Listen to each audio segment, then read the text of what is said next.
Computer science videos here today to show you guys in this tutorial how to delete your Google Chrome web browser history on a Mac computer.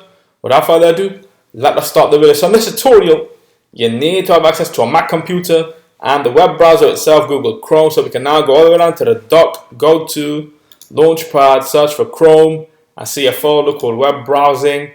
Click on Google Chrome, open that up, go all the way to the top navigation menu where we see File, Edit, View History. Click on History, or we can use Command and Y to show all the history. Go to the left side navigation menu, Chrome History, tab from other devices, Clear Browsing History. Click on this, and it then launches a separate window.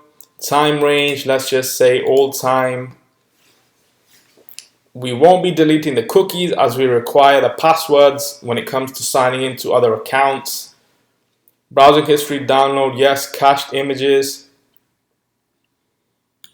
We won't be deleting passwords. Clear the data. This will take some time. If we go back to history, actually no, it has already been done in quick succession, so we can quit settings, go back to history, show full history, and there we have nothing. Why is deleting the history something good for your computer? Well, it helps to load web pages faster than before in comparison to, let's say, all the history from the last year or so, which is why you could then be experiencing computer lag, which is something we just do not require.